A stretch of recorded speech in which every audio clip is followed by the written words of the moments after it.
Hello, good morning, welcome. I am Samuel Trapp. This is International Flavor. You are listening to Damn Radio.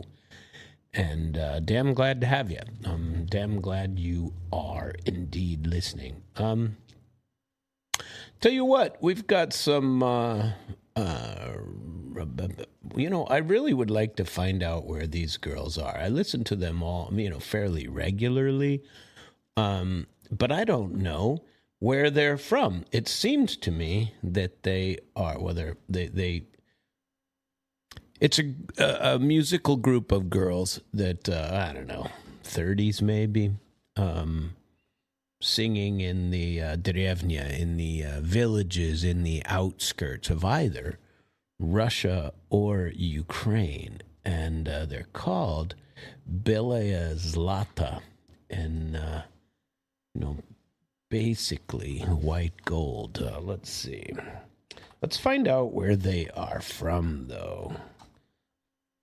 Because that would be interesting to know. They, the White Rose. They're from, Norilsk, Siberia.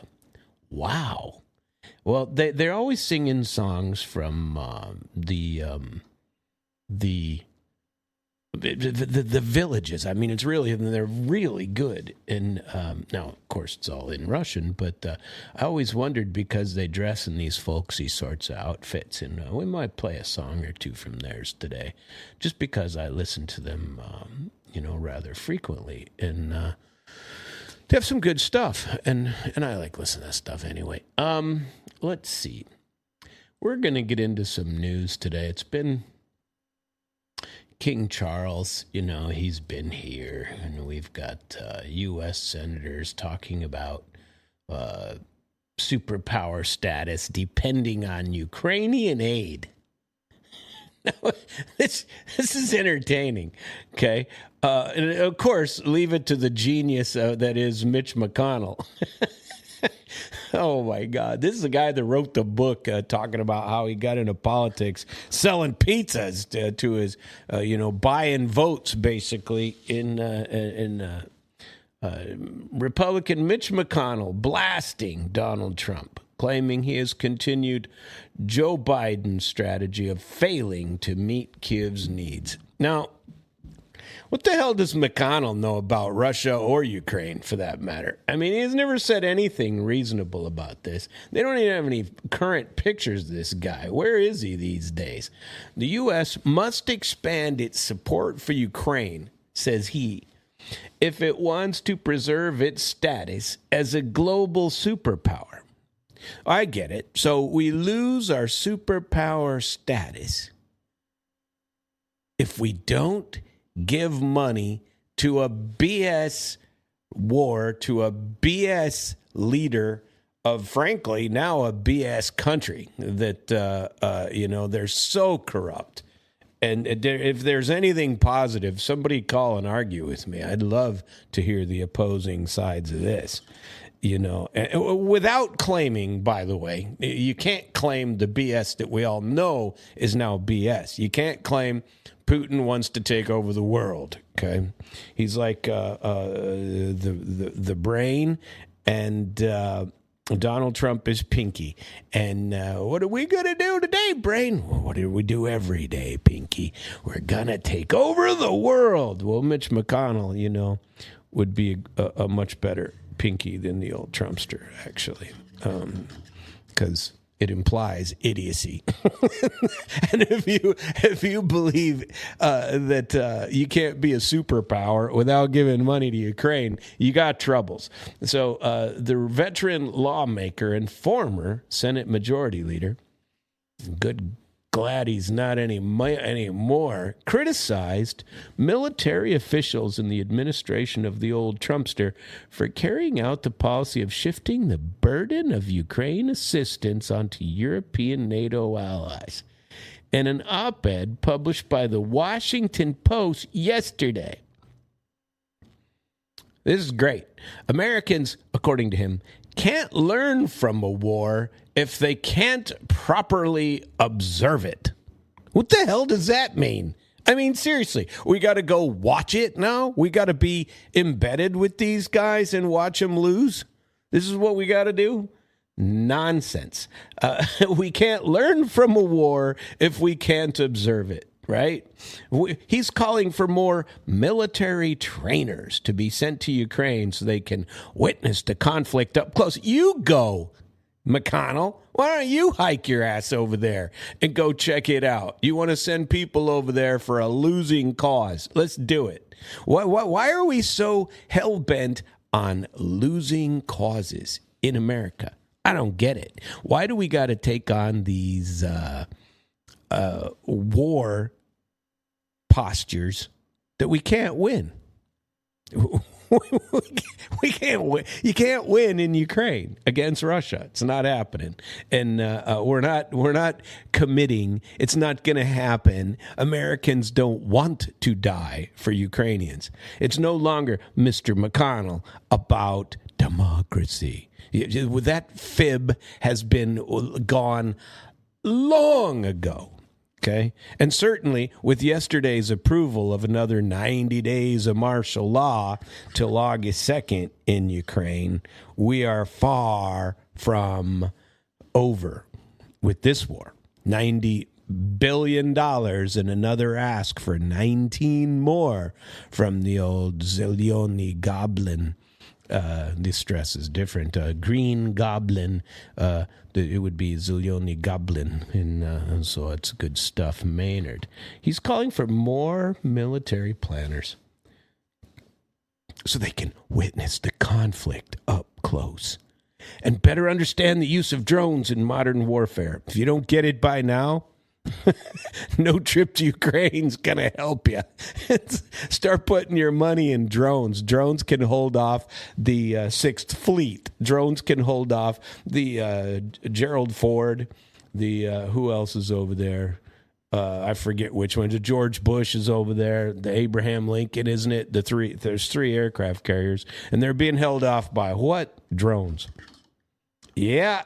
They're being held out of the Straits of Hormuz by drones, people.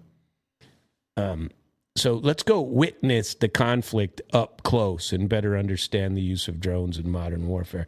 China, now let's throw China in the mix too, he says, is doubtlessly watching this conflict closely as it refines its military investments and plans. And what is our $1.5 trillion doing for this?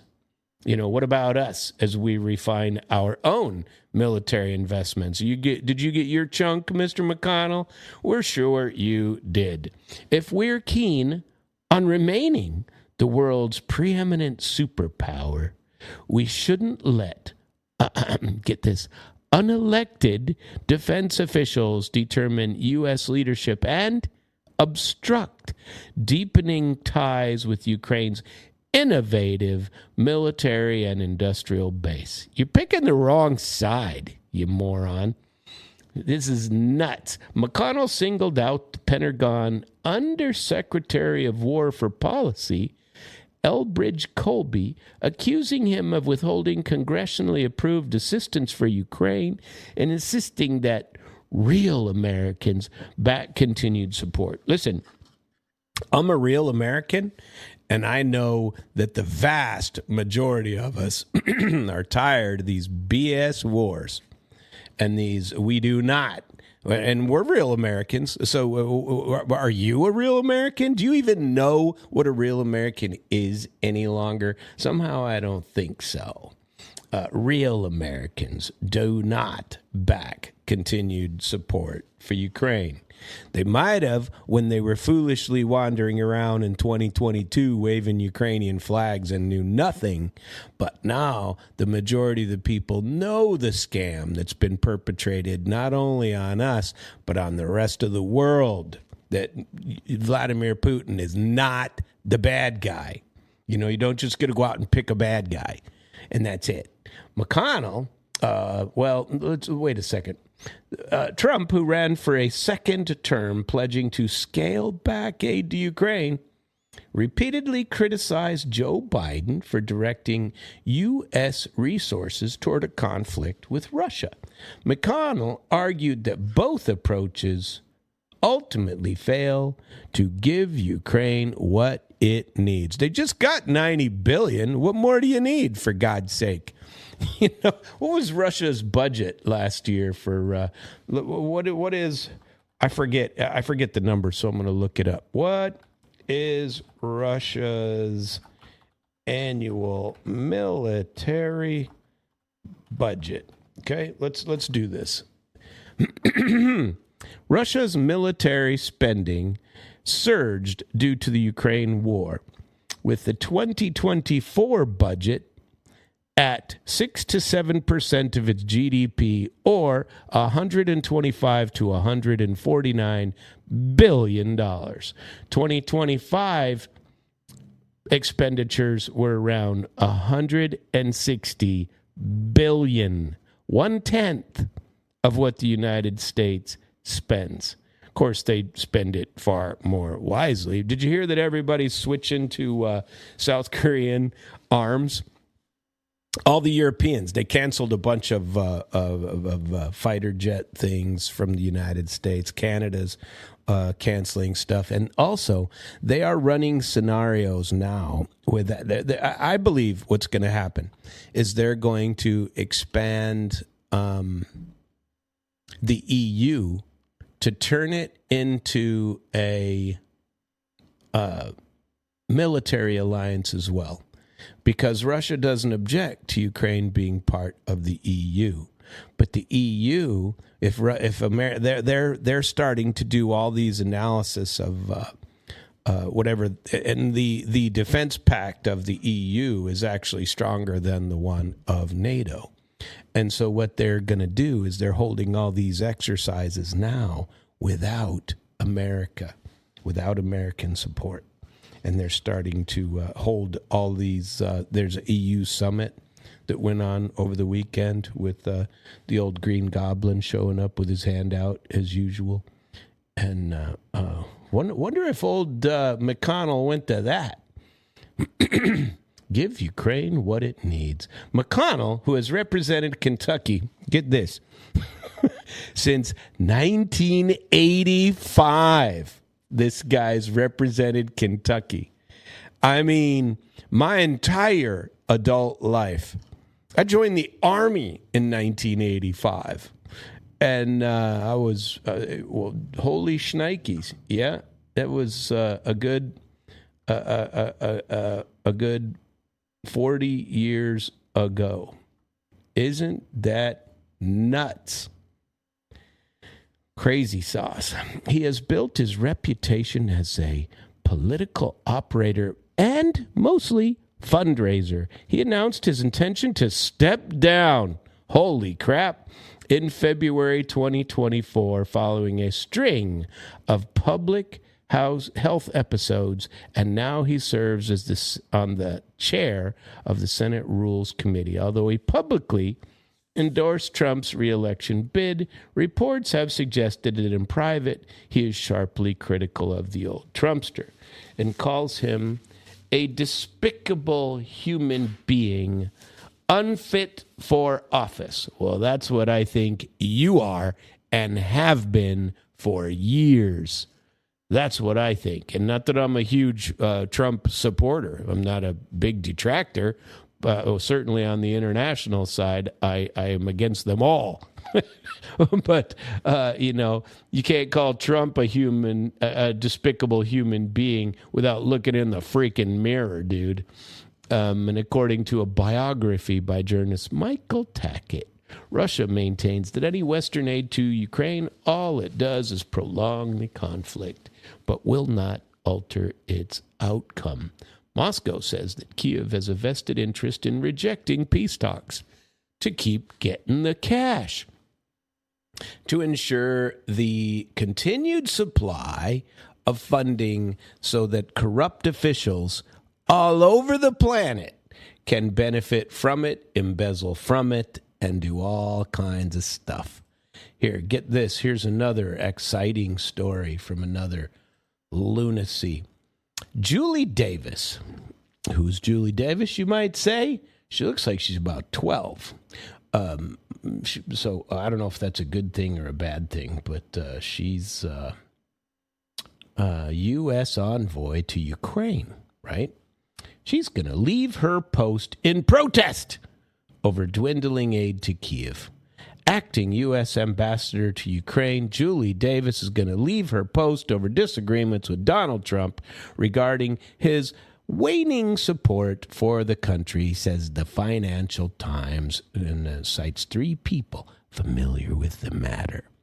State Department confirms Davis' departure, but denied that she was leaving because of differences with the president. Ambassador Davis has been a steadfast proponent of the Trump administration's efforts to bring about a durable peace between Russia and Ukraine. Well, Miss Ambassador, what the hell have you done to stop this war? Anything? Are you for it?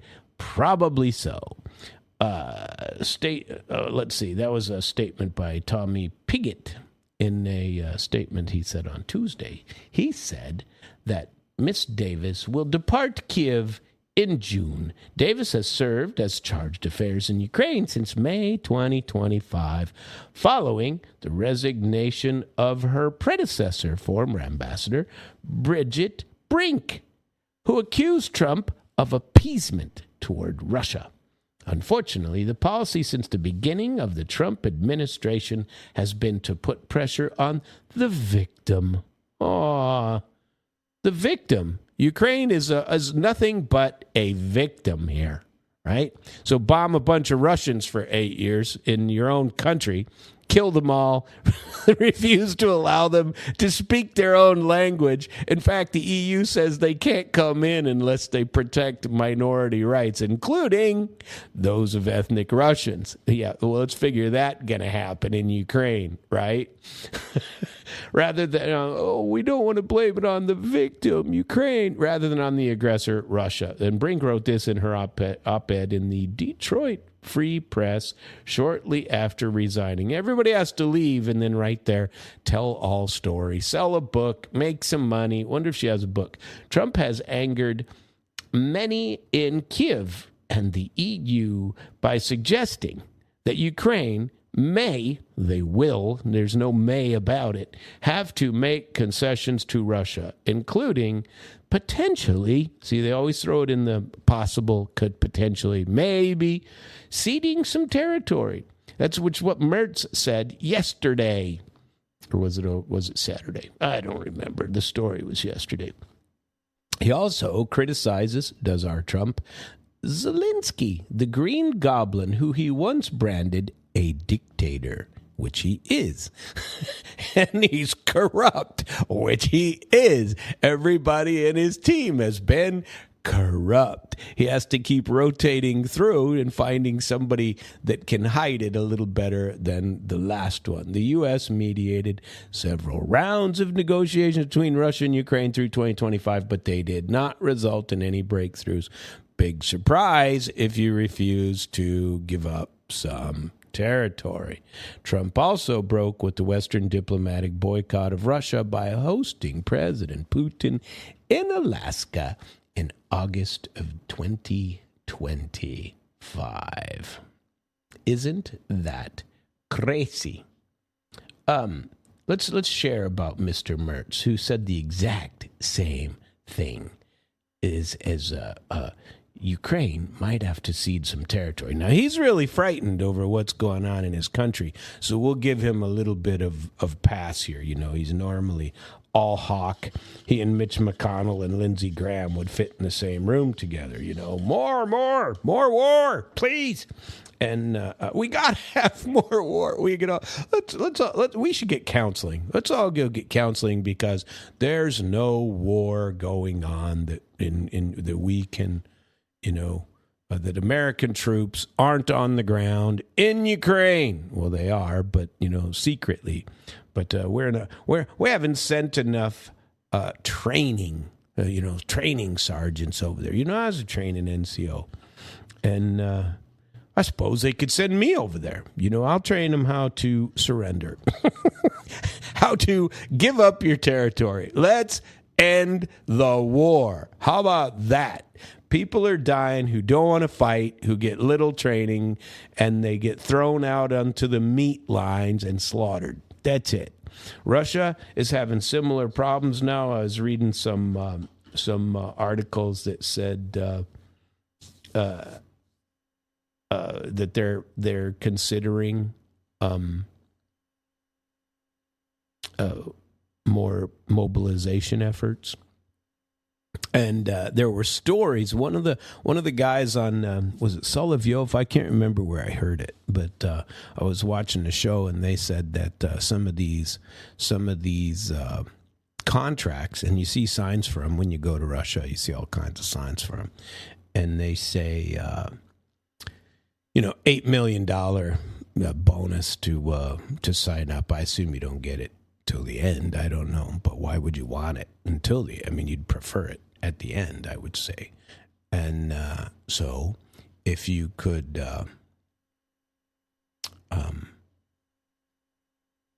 sign up, then they're extending contracts, is what I hear, that they're extending these contracts. Oh, this is really cool. Look what I'm watching on JR's TV spread up here. Mother's Day cookie boxes. Order them now at keksi.com. And it's Keksi. But you know what keksi means? Cakes. It's cakes in Russian. Keksi.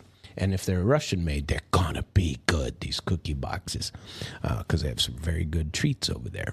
Tasty. We do too, of course. But if you'd like a different sort of flavor, they make different. You'd be surprised how different the food is. But it's very, very tasty. Let's see. But according to Mertz, an eventual peace deal will require concessions by Kiev. Now, he said this. Trump has said this. Now he said it. Ukraine may have to accept the territorial realities on the ground. Who's been saying that?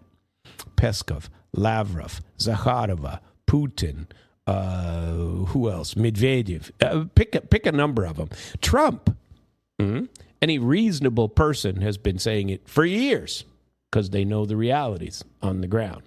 Moscow maintains that for a lasting peace, Kiev must pull its soldiers from the regions of Donetsk, Lugansk, Kherson, Zaporizhia, as well as recognize Russian new territories, including Crimea. All the regions overwhelmingly voted to join the Russian Federation of 2014-2022. And we know all this stuff. The annual budgets could go back to normal. Annual budgets for military spending don't have to be $1.5 trillion when you're nearly $40 trillion in debt. I think that is sorely depressing. That is what I think. So I'm not going to I don't know what, make that an appropriate positive thinking, because I don't think positive about it at all. This war needs to be over, as does the one in Iran. Well, don't get me started on that. I had well, you know what? That's going to be part 2 of the show, and so I either should play the song I was going to tell you about. Now, I also wanted to tell you about I'm not sure when the interview is going to come up. We're still hemming and hawing about the interview, but I'm supposed to be interviewed by a journalist I met in Kazan. And I've had 3 of them contact me in the last several weeks. And I got one from this journalist who wants to interview me about my impressions of Russia last year and, all that other stuff and talk about what is going on in Americans' impressions of war and stuff like that in Ukraine and Iran. And then I had another girl start swapping shorts with me. Shorts is probably the wrong word. Snippets of audio and video conversation where since we're 8-9 hours apart, depending on what area of Russia you're in, and depending upon what they don't do daylight savings time over there. And so depending on what time of year it is, so it changed around. You got to pay attention to that thing, or you always miss out on what it was. And she ever since the the Iranian thing started, the call I got, or the message I got, March 1st, the day after this attacks by Israel, shortly followed, by the U.S. jumping on board and bombing the crap and decapitating and killing everybody. And she calls and she says to me that, they are killing civilians. How do you feel about that Trump, what do Americans think about this? And I really want to know. She goes, do you support this? And I don't, never have, but it's still a question that people would want to know if they meet you over there. They think you're a normal person. And then, get this. Scientists are calling for a ban on boiling lobsters alive. And the Justice Department is readopting the firing squad? Well, now that I am not sure. Now, why would they do that? I suppose you'd put a squad because I guess you could all argue that I didn't kill him. I had blanks in my gut. Maybe they put. I don't know how that works. I wonder how the firing squad actually works, and that you want to be. Firing squad is coming back. Well, I don't know about that. I'm not sure. I'd have to really review my my own thoughts on that matter, because truly I'm not so positive on all of that. We're going to go take a short break and come back, and I want to bring for you. I'm either going to play maybe some or even all of this. Vladimir Vysotsky is one of my favorites. I went to a museum of his, and he was very, very popular in the Soviet era. He died quite some time ago, and but his music was always quite popular. I listened to something called Kojira, if you ever get a chance to listen to that. Yesterday I told you about OTA, O-T-T-A, the orchestra, and the Royal Safari. That was some really good stuff. And here's a pure flamenco that I was listening to also. It kind of randomly goes through and picks some of these songs for me. And it just plays, and I pick the ones that I think are pretty cool. But I'm going to play for you the group that I was telling you about called Belaya Zlata, and it's a Russian folk ensemble, and there was a lilac, and here's what we're going to play. This is a pretty song, regardless if you understand the words or not, and the girls sing it quite well. So here you go. What's interesting to me is that song is actually, seriously, done live while they're walking down a village road. You hear the wind blowing in the background and whatnot. Somebody's obviously in front of them with a camera and a microphone, on a boom or something, walking in front of them. But it's, that's 4 girls, 1 balalaika. That's it. And it's just amazing that you can come up with a sound like that, of a nice, clean Russian song called Siren. It's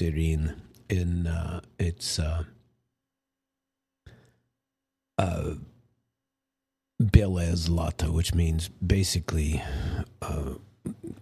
it's a little rose, but it's white rose. Okay, and But there you have it. Good stuff, Maynard. We're going to go to Germany is tumbling once again into crisis, but we want to talk about the King Charles jokes about burning of the White House. The British monarch commented on Donald Trump's decision to demolish the historic East Wing to construct a ballroom. King Charles III cracked a joke about U.S. President Trump's controversial White House ballroom, comparing it to the burning of the iconic building by the British troops in 1814. He also issued what was widely seen as a subtle rebuke of Trump's criticism of NATO amid friction in the U.S.-UK ties. I heard that he touched him, and that was a big no-go, that he's not supposed to touch the king, and he did. In October 2025, the Trump administration demolished the historic White House East Wing to build what the president said would be a privately funded grand ballroom. The project, surprise, surprise, met regulatory pushback. Oh my God, regulators. They're everywhere. You can't swing a dead cat without hitting a regulator. But the controversy escalated on Monday after Senator Graham, good old Senator Graham, advocated for legislation to fund the construction with more than $300 million in taxpayer money. Of course, Graham is always about spending money as long as he gets his chunk pushed back into his campaign to continue to run for office. Wouldn't that be great? He framed it as a national security imperative after a gunman tried to storm the White House Correspondents' Dinner at the Hilton Hotel. Speaking at the White House on Tuesday, Charles humorously mentioned the ongoing construction, saying, "I cannot help noticing the readjustments to the East Wing. I'm sorry to say that we British, of course, made our own small attempt at a real estate redevelopment of the White House in 1814, a reference to the British troops burning the building during the War of 1812. But how can that be in 1814? Curious. You know what we're going to do? We're going to try to hear... Oh, they're still playing the music on that other thing. Hang on. Why is that happening? We didn't want that. Oh, man.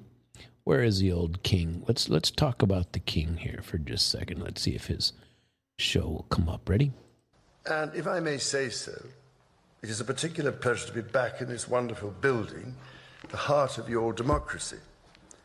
On this occasion, I cannot help noticing the readjustments to the East Wing, Mr. President, following your visit to Windsor Castle last year. And I'm sorry to say that we British, of course, made our own small attempt at real estate redevelopment of the White House in 1814.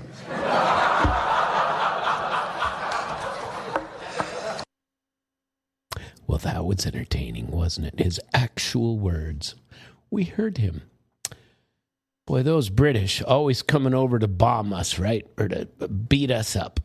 He saved a second light-hearted barb for Trump's habit of reminding Europeans that the U.S. supposedly saved them from speaking German during World War II.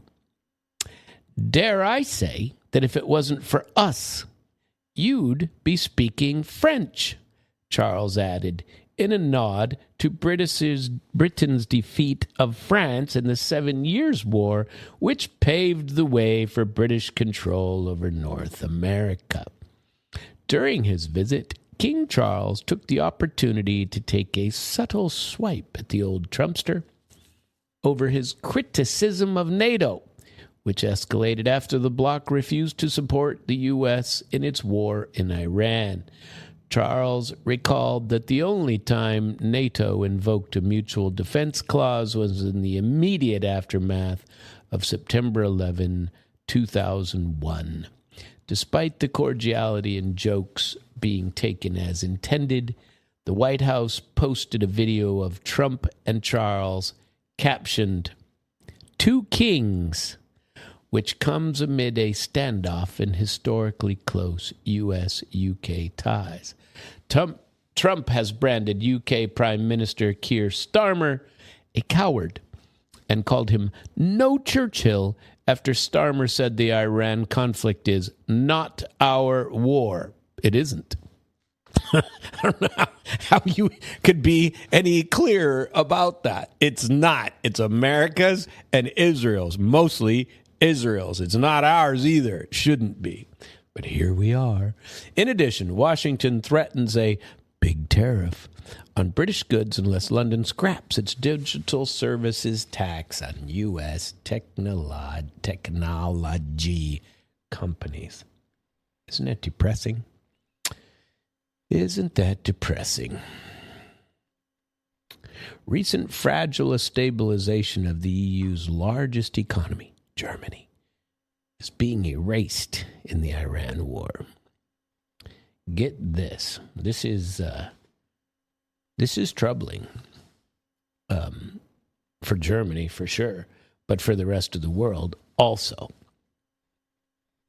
Germany's economy is struggling to stay afloat. High energy costs, partly the result of rejecting cheap Russian gas, have rendered much of the country's heavy industry uncompetitive, while its export orientation model has come under pressure from shifting economic trends, not the least being rising competition. Germany no longer sits alone in its niche, and it hasn't yet adapted. Hey, I watched a economic analysis last night, and I'm not sure how I feel about this. Looking at the, I'm going to have to do a little more research on this, but I believe this. My initial reaction is I believe it to be true, but I have to have a little more research on this.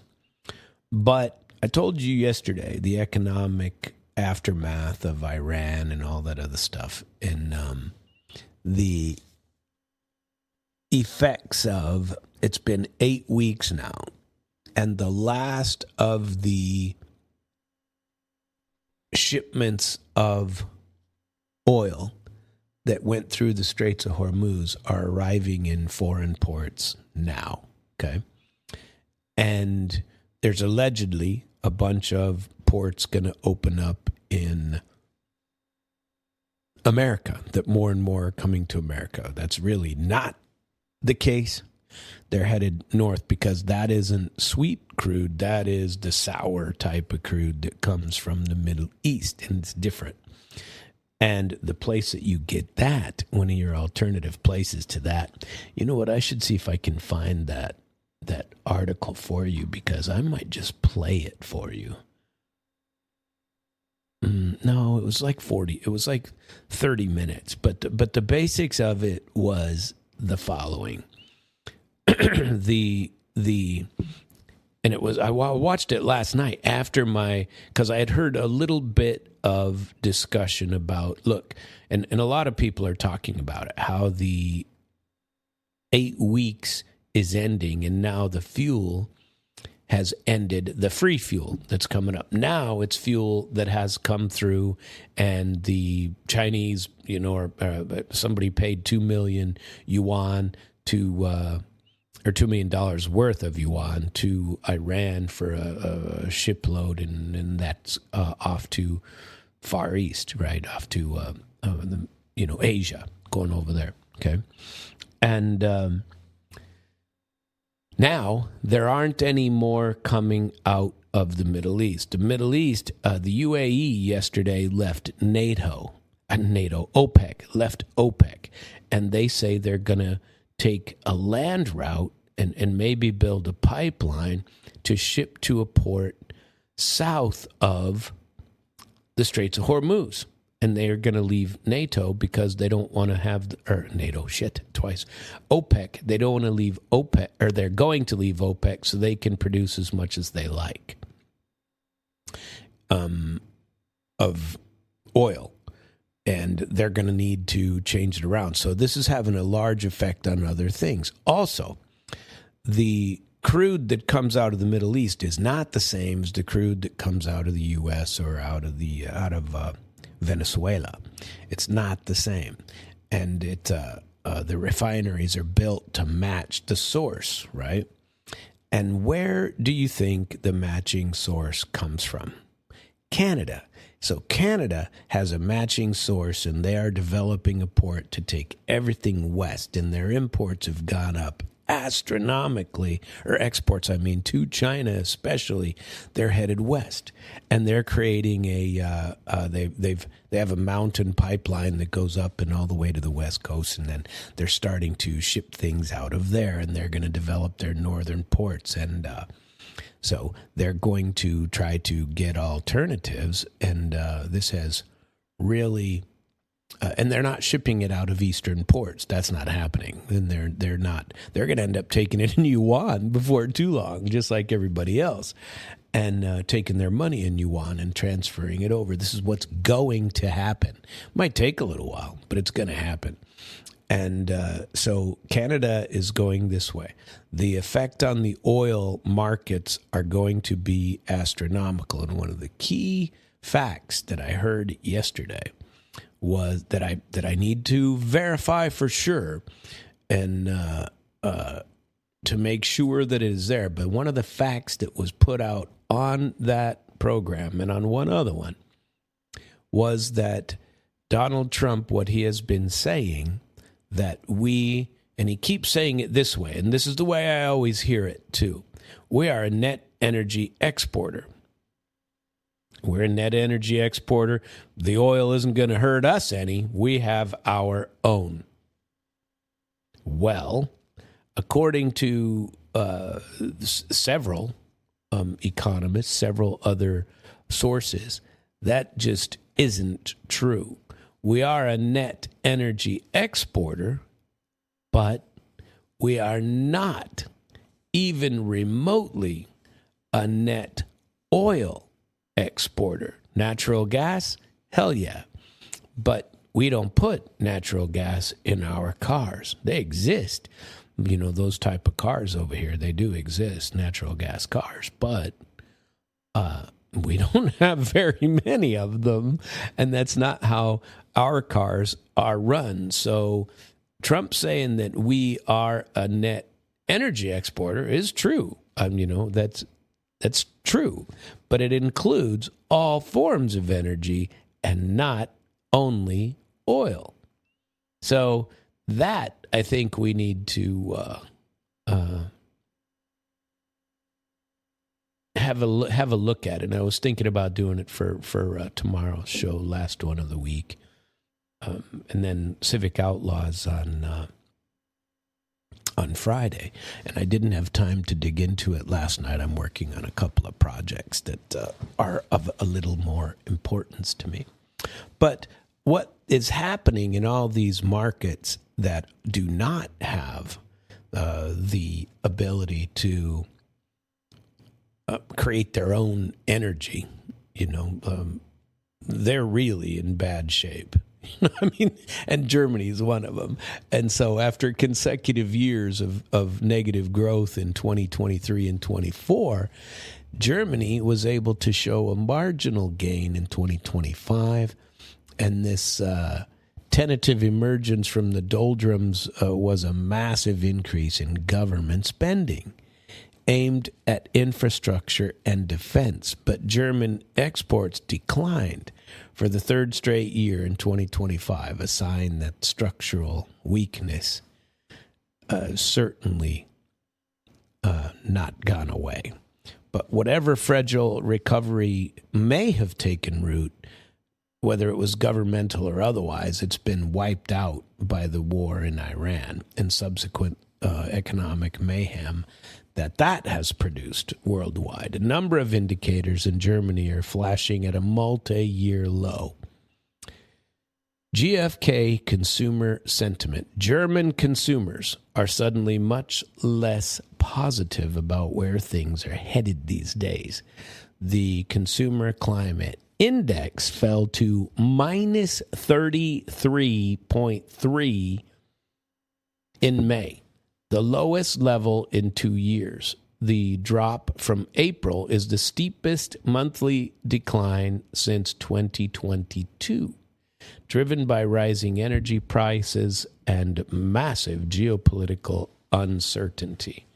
The data is showing that households are growing pessimistic about their finances, income expectations are plunging, and many fear inflation will once again outpace wage growth, while the willingness to spend has weakened dramatically. The propensity to buy dropped to a 2-year low to uncertainty over rising energy bills. The propensity to save, however, remains elevated, indicating households are prioritizing financial security and are wary of more economic shock to come. Yes. Germany's services sector has practically fallen, in April again as well, with the plunged to record lows in the business volume with their sharpest drops in 3.5 years. So things are not going well. Inflation, nothing strikes fear into consumers more than a decline in their own purchasing power, and that's what's happening. Inflation in Germany. And by the way, this is only a representative. It's all over Europe, and it's your friend here in America too, by the way. It's not your friend, but inflation in Germany is picking up again. The harmonized index of consumer prices rose in March from 1.9 to 2.8 year on year. This uptick comes after a period in 2025 when inflation appeared to have subsided, and March's reading was the highest since 2024. And this is the due in prices of energy, which jumped by 7% compared to a year earlier. And it's not looking good. The German inflation list is way up. Way the hell up. The indicator of economic sentiment, a survey of financial market experts that measures expectations for the economy over the next 6 months, tumbled 84 points in March. And the drop is notable as it is relatively stabilized through 2025, but it came right after the war was started up in Iran.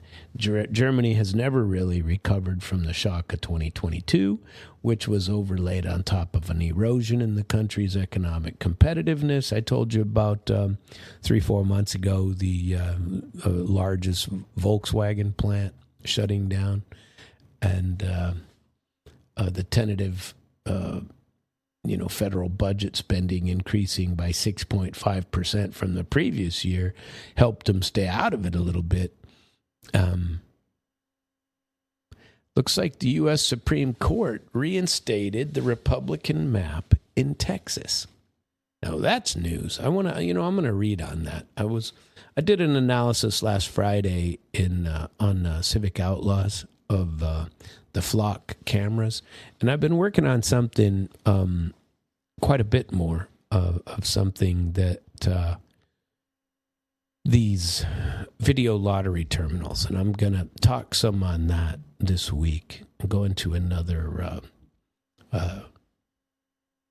meeting this week with legislators and company people and stuff like that. I've been working on this for a little bit, and I believe we're going to have that topic coming up on Friday for Civic Outlaws, should you get the chance to visit that day. We come on at 7 a.m. on Fridays. Let's see. We're going to find some. We got a couple more songs for you. One of my favorite people to listen to. Where is this one I was listening to yesterday? This is a little bit, and I'm only going to play about 3-4 minutes of it, but it is quite good. And that song appears to go on for another 6 minutes. That's not going to happen. That's just too long. Sorry. So we're going to start all over. I've looked at some new topics of what I was thinking about last night. Last night I have all of these economic posts. There were a couple of interesting ones that I went through that I wanted to talk about, like this Iranian delegation talking badly about, a short story version of it would be that the U.S. vice president was called 21 times by Trump and 2 times by Netanyahu while they were in the alleged mediation or whatever you want to call it, like it's going to happen. And I wanted to focus on a couple of, these are important things, but think about this. The UK is suddenly incredibly unhealthy. Britain is one of only 5 nations where health is significantly worsening and ranks second to last in the developed world. Healthy life expectancy in the UK has fallen by about 2 years to just over 60 for both men and women, making Britain one of only 5 wealthy nations where people live fewer years in good health. The findings, based on data from the Office of National Statistics between 2012 and 2014 and 2022 and 2024, show the measure dropped from 62.9 years to 60.7 for men and 63.7 to 60.9 for women. Of the 21 richest countries, the UK saw the second steepest decline in healthy life expectancy. Now, that's not life expectancy. It's healthy life expectancy. Life expectancy is the amount you're supposed to live. But if let's say your life expectancy years ago in America was 84 for women, 82 for men, was what it was. And I'm not sure what it is today, but they're saying that the healthy portion of that would be 64 for women, at least in 2014, and 60. It's 60 now. So they're saying they got years of unhealthy where they're not going to be healthy. And so this is interesting. Britain has tumbled from 14th to 20th place in these rankings. Denmark, Portugal, and Spain have also seen their HLE numbers plummet. According to this analysis, health and wealth inequality has become a major indicator for healthy life expectancy, with data showing that those in the wealthiest 10% of areas could expect to have around 20 more years of good health than those in the poorest. In London's upscale suburb of Richmond, healthy life expectancy for women was 70 years, while in the industrial northern port town of Hartlepool, it's only 51 years. In more than 90% of the areas in the UK, HLE now falls short of the state pension age of 66 and is below 55 in 1 out of 10 areas. London was the only region where the measure went up, where it improved.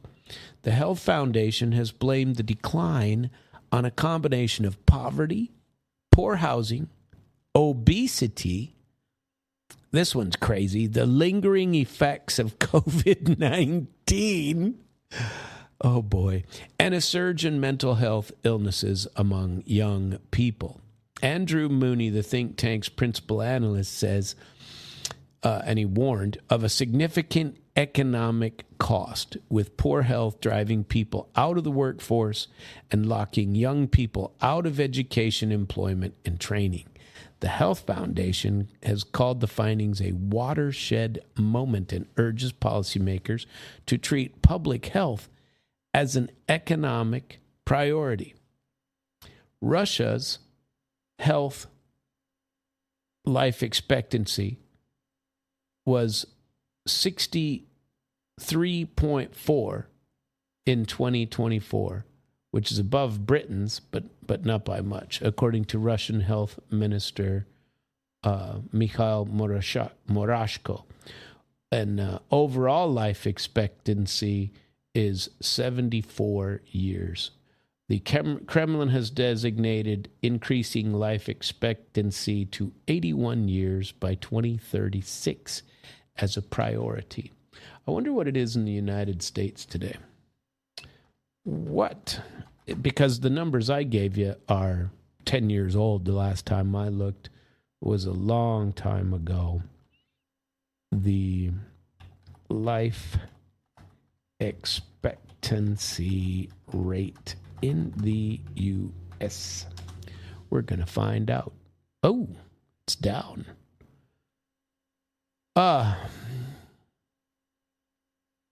Well, says it declined. It used to be a lot higher than this. U.S. life expectancy at birth has risen to 79 years in 2024 and rebounded to its highest. At age 65, individuals can expect to live an average of 19.7 additional years, 18 for men and 20 for women. Wow. Let's see. Where is this chart? I want to see this chart. Boy, they're not making it very easy to see, are you? Let's see. So in 2019, it was women were, I wonder how far this thing goes, because I would have swore that the numbers we were using, I suppose it depends on where you get your numbers. It says it's pre-COVID, it was 81 for women and only 76 for men, 79 for if you average everyone together at 79. And Russia was saying that it was that theirs was 74, so about 5 years lower. Let's see. I wanted to talk a little bit about Bangladesh's Russian-backed nuclear power project. Okay, they have this is huge. This is enormous. $12.8 billion nuclear power facility. And it's a $12.8 billion Roper facility. Russia's backed nuclear power project has entered the final stage. Fuel is being loaded into the first unit on Tuesday. That was yesterday. Dhaka's Ministry of Science and Technology said the next step will be for commercial electricity generation to begin gradually on a trial basis. Located at 160 kilometers from the capital Dhaka, the Rupar facility is Bangladesh's first nuclear power plant and most expensive infrastructure project in South Asian country history. It is backed by Russia. Moscow has financed $11.9 billion of it in state loans for the project and estimated the total cost to be $12.8 billion. The project is being implemented by the Bangladesh Atomic Energy Commission and involves the construction of 2 units, each with a capacity of 1,200 megawatts. It's a pretty big deal. Today, Bangladesh has joined the club of states to use peaceful nuclear energy as a reliable source of sustainable development, said Rosatom CEO Alexei Likhachev. Said it might be Likhachov, but they didn't put a yo in front of it. For Rosatom, this project is another important step in the development of global nuclear power and in strengthening friendly relations with foreign partners. Now, remember, Russia is also building a 6-reactor nuclear power plant in India, and this is a very big deal. What Russia is doing. I wonder, are we building any? Let's see. And remember, in Bangladesh, this is one of the places where they are out of fuel, basically. You ought to see the lines of trying to get fuel. And 170 million people in Bangladesh with no fuel. They can't get gas because of Iran being blocked. and or the Straits of Hormuz. So the project is going to meet up to 12% of Bangladesh's, the whole country's, electricity demand. And Russian ambassador to Dhaka, Alexander Kozin, told local media this reflects the country's continued commitment to the project. Moscow has agreed to the long-term supply of nuclear fuel, technical maintenance, management of spent nuclear fuel rods, full-scale electricity generation, and integration of the national power grid is expected to take about 10 months to a year. Bangladesh imports 95% of its energy needs. Commissioning a single plant is estimated to save $1 billion annually in fuel imports. And so this is crazy. Dhaka expects to slash the country's dependence on coal and gas generation and optimize the national energy balance. With the launch of the Roper facility. And coal and oil-powered plants function for 25 to 30 years. Nuclear plants last about 60, and that lifespan can be extended for another 30 years with proper maintenance and refurbishment. So, you got to take care of them. 60 years goes by pretty quick, you think? Crazy times. The Russians are building, and what are we doing? Time has indicated. Remember me talking earlier in the show about the girl who called me about my thoughts on what's going on in Iran and what Americans think about it. And I said, well, just listen to my show. Of course, she doesn't speak English, so that kind of makes it a little difficult. Then she does listen. I think she does listen to my Sunday. She said she does that and gets and listens to my show. But Democrats in Congress, maybe we should report this to her. Democrats in Congress are discussing a lawsuit against President Trump over the war in Iran, says Time magazine. The debate is intensifying as a 60-day legal deadline, which falls on May 1st, right around the corner. The White House has to get congressional authorization for the war or halt the operation. White House has not indicated it plans to seek approval. Of course they're not. Nobody's gonna look. So that's not going to happen. Democrats say the war violates U.S. law, as Trump initiated it without congressional approval and could continue operations beyond the legal limit. However, Democrats are divided over how to respond. Some, according to Time, and Trump on screen says, don't rush me about Iran. Don't rush me. Yeah, well, okay, we won't. Congress could have a legal case and are exploring a lawsuit if Trump ignores the deadline. Oh, boy. Yeah, lawsuits help, don't they? Others argue litigation is unlikely to succeed, noting the courts have historically dismissed such disputes as political questions. Party leaders are instead focusing on legislative measures. Those efforts have repeatedly failed. War powers resolutions aimed at limiting presidential authority have been blocked in both the Senate and the House, and attempts to restrict funding through amendments to spending bills have also been rejected. House Democrats introduced articles of impeachments against put me in, coach, Secretary of War Pete Hegseth over allegation of unauthorized military actions, but the measure did not advance in the Republican-controlled chamber. So Hegseth didn't get put in, coach. Boy, that's terrible.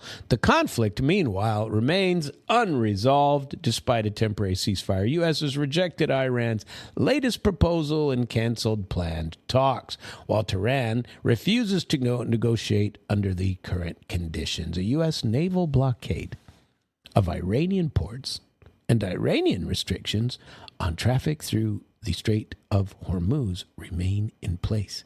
Amid the stalled diplomacy, Trump has signaled that he may escalate the conflict posting a militaristic image of himself on a social media alongside the caption, "No more Mr. Nice Guy.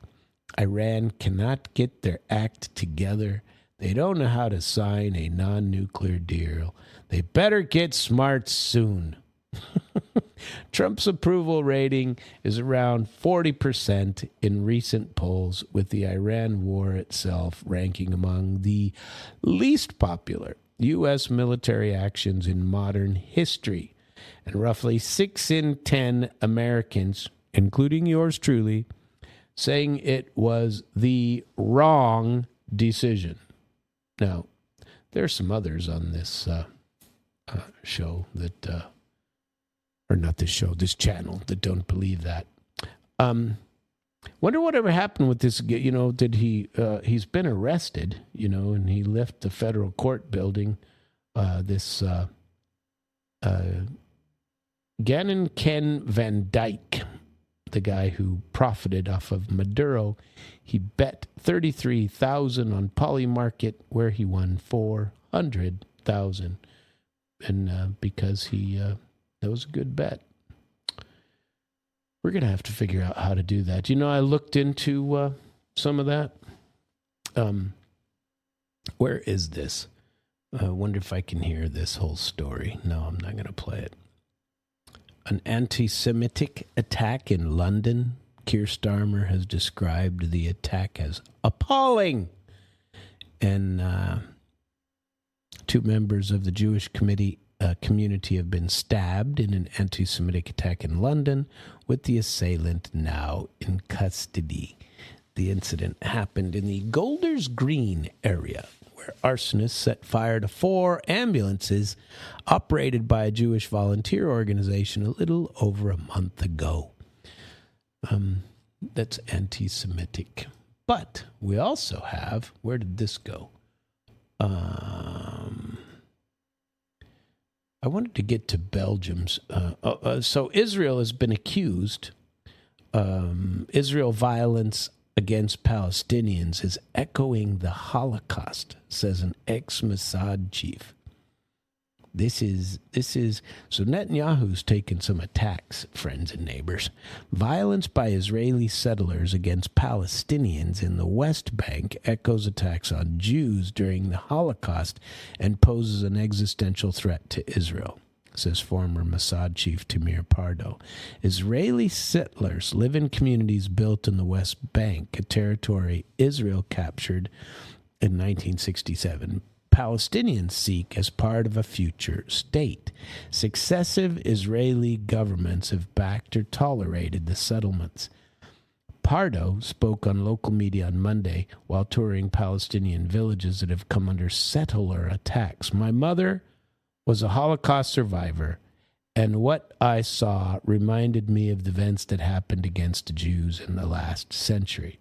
What I saw today made me ashamed to be Jewish." His comments came amid a surge in settler violence across the West Bank, with groups carrying out repeated raids on Palestinian communities, torching homes and vehicles, vandalizing property, and assaulting residents, according to witnesses and human rights organizations. In the latest incident, 2 Palestinians, including a 14-year-old schoolboy, were killed last week after a gunman opened fire near a school. Attacks occur on a near-daily basis and intensified during the U.S.-Israeli war in Iran between February 28 and April 8. Yesh Din recorded 378 incidents in that period. 8 Palestinians were killed and 200 were injured. Pardo said the settlers were behind the attacks, and the Israeli government's failure to stop them were creating the condition for a future October 7-style assault from the West Bank, referring to Hamas' attack on southern Israel that killed about 1,200 people and saw 250 taken hostage. Israel launched a military came in Gaza in response. More than 72,000 Palestinians were killed and 172,000 injured in Israeli airstrikes and ground offensive. The former Mossad chief warned that the violence unfolding in the West Bank will lead to similar event, albeit in a different and potentially more severe form given the region's complexity, adding that Israel is sowing the seeds for just such an outcome. That's really frightening, and I don't think we should support that stuff. I don't believe it. A similar topic says that Israel is weaponizing water in Gaza, according to a medical charity. Israel is using access to water as a weapon and a form of collective punishment against Palestinians in Gaza, according to a report by international medical charity Doctors Without Borders. Israel has rejected the claims, of course. They don't give a crap, Let them die. The organization said in a report released Tuesday that Israel has engineered water scarcity in the Strip, creating conditions incompatible with human dignity and survival. Access to water, sanitation, and hygiene has been severely undermined since the start of the Israeli offensive in Gaza. The report highlights a sharp rise in water shortage-related diseases, including diarrhea, skin infection, lice, and infected wounds. Additionally, the lack of clean water and sanitation is worsening malnutrition and severely affecting mental health. Gaza has no natural freshwater source and relies on groundwater and seawater, both of which require treatment. Much of the infrastructure, including desalination plants, boreholes, pipelines, sewer systems, have been rendered inoperable or inaccessible, according to MSF. Amid the collapse in the public system, MSF has become the largest non-governmental water producer in Gaza, pumping and desalinating groundwater through mobile units and distributing it by truck to affected areas. The report notes that multiple MSF trucks have been attacked by Israeli forces.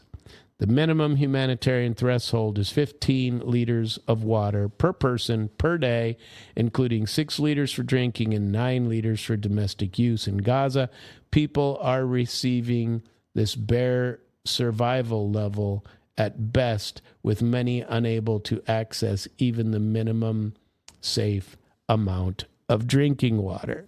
Israel's coordinator of government activities in the territory rejects the report, of course, in a series of posts, calling them baseless and factually incorrect. They say that Israel is facilitating, not restricting, water access, and cite the operation of 4 supply lines, infrastructure repair, and provision of fuel and electricity for water. And they accuse MSF of biased reporting.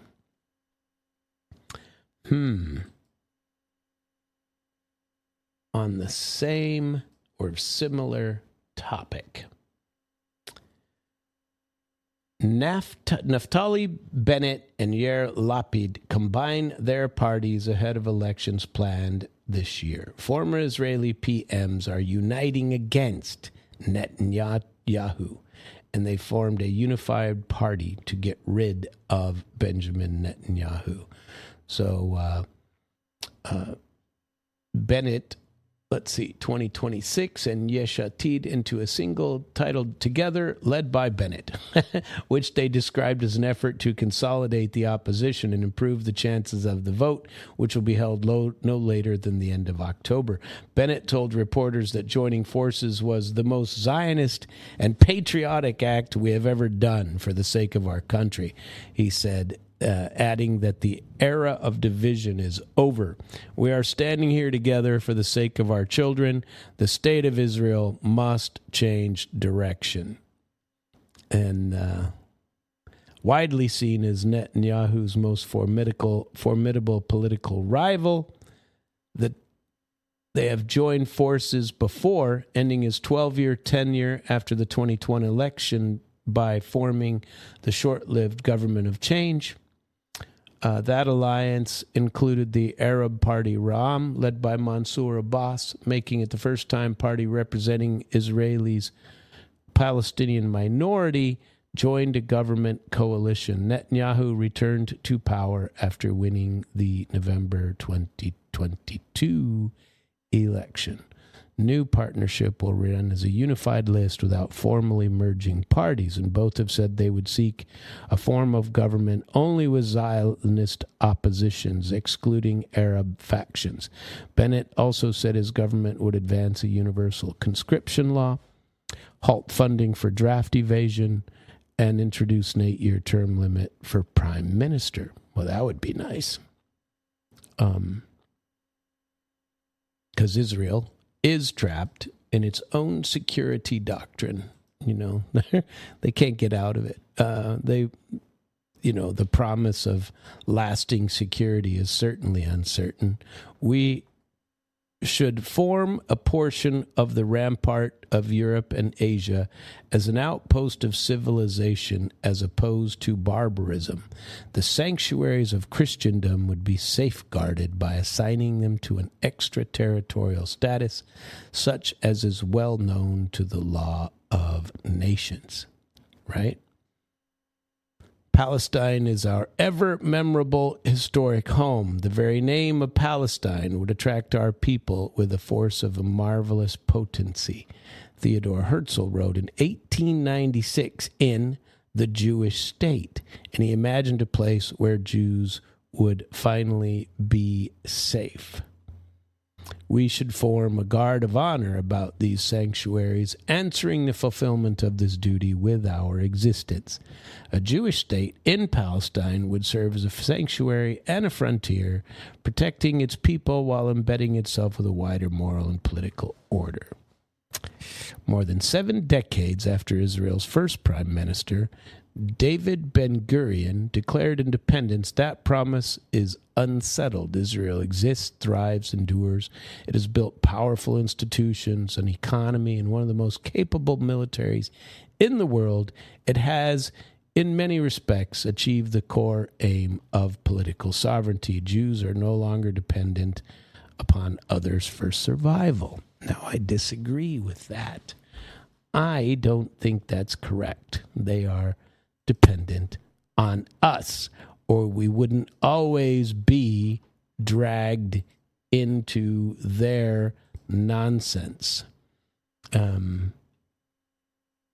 tell you what, it's been a hell of a month, hasn't it? The U.S. is supposedly in stagflation for the first time in decades, according to the 2008 crash prophet Ray Dalio. His warnings are coming amid a consumer price hike triggered by Iran war and economic downturn. These are frightening times indeed, people. Pay attention. Be safe out there. We could possibly be in a stagflation period. And he warned the U.S. Federal Reserve against cutting interest rates, arguing that you will lose credibility. It's a toxic combination of stagnant economy, high inflation, and rising unemployment gripped the U.S. in the 70s and the early 80s when an OPEC oil embargo sent energy prices spiraling.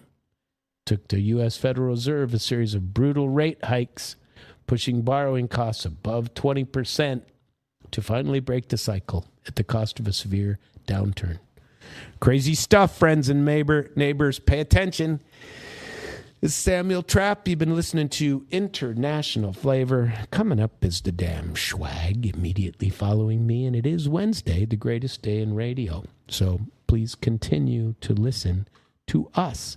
We enjoy it when you do, and hope that you stick around for all of these moments and listen to them at damradio.com/podcast should you wish to re-listen to anything. Or you can go to internationalflavor.com and get all of mine. Thank you for being here. Have a very beautiful Mid-Missouri Wednesday.